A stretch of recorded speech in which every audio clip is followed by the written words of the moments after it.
Once a giant, always a giant. For me, it's only a giant. What's going on YouTube? Diggy546.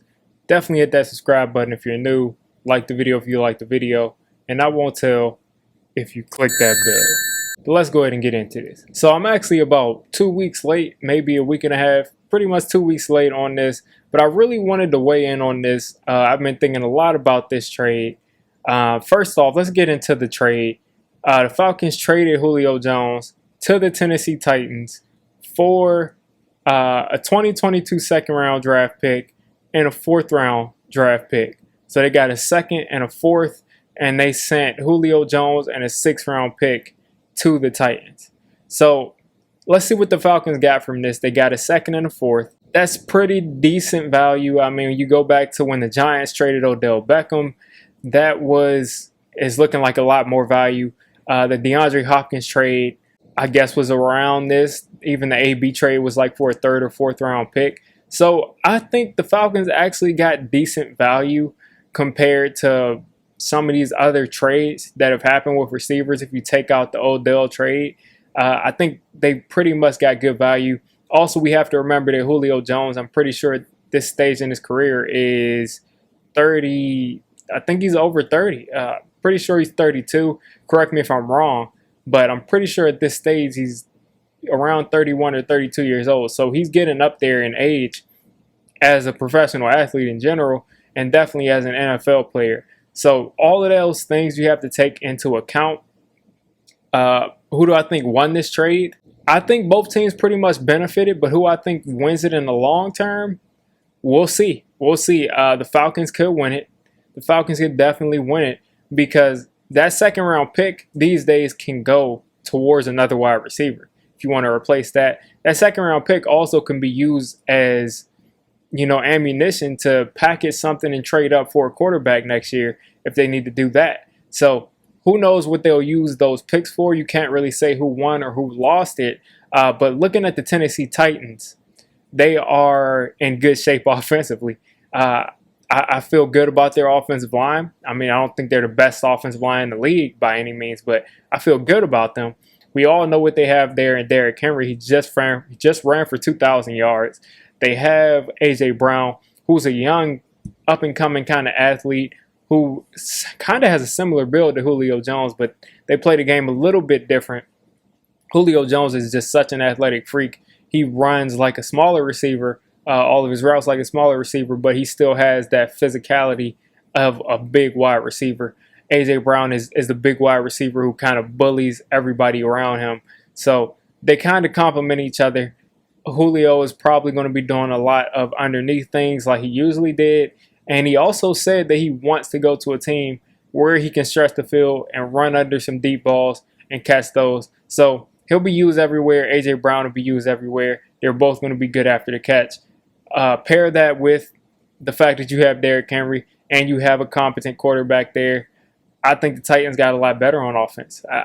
That's a huge upgrade over Corey Davis. That's undoubtable. So I think that's a good trade for the Titans off the bat. Giving up a second and fourth round pick when you're going to be in the playoffs, I don't have any issue with that. They got to keep their first round pick, which is what I'm sure they wanted to do. They probably didn't want to give up that first, and they didn't have to. And they got the sixth back with Julio Jones. So more importantly, I wanted to kind of talk about the Falcons trading away Julio Jones and the fact they're just bringing in Kyle Pitts. Now, Kyle Pitts is somebody that I really like as a tight end, or even as someone that you move around as a serious weapon in the NFL. I think he can be great, but can he be Julio great? Is that what we're looking for? Does he need to replace Julio? Of course not in his first year. That's impossible. But does he need to be the next Julio Jones for this trade to make any sense? Because let's not forget that this trade would not be happening if you didn't just draft Kyle Pitts. Let's look at Julio's stats real quick.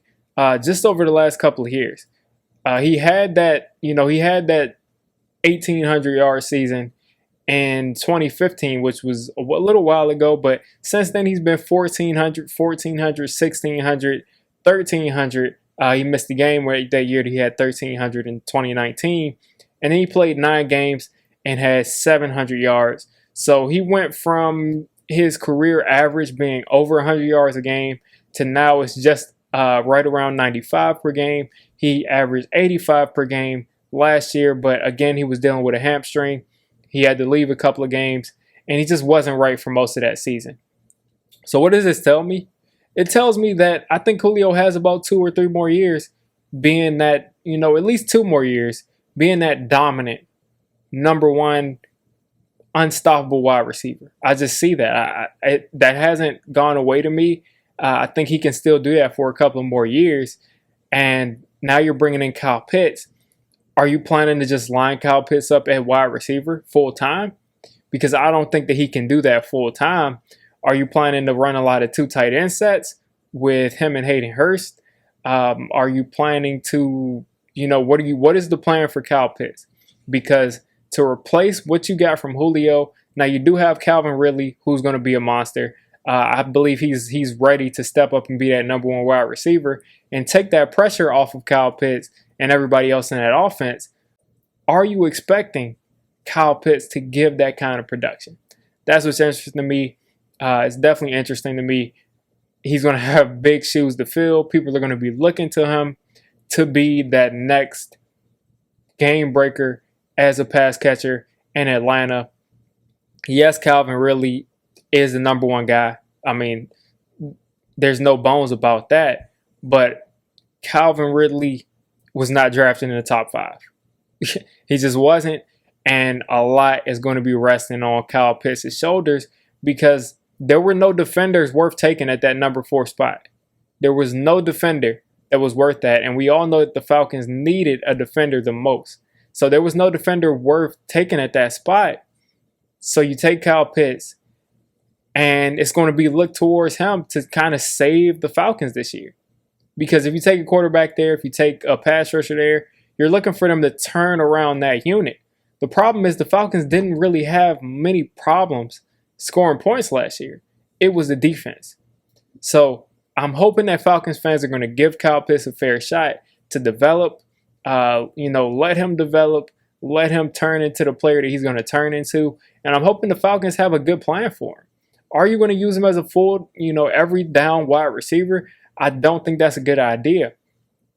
And then you have Hayden Hurst there, who's another pass catching kind of tight end.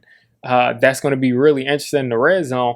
Julio Jones was never that huge threat in the red zone, even though he should have been. You can blame that on the play calling. You can blame that on Matt Ryan. You can blame it on a ton of things. He was never that big threat in the red zone.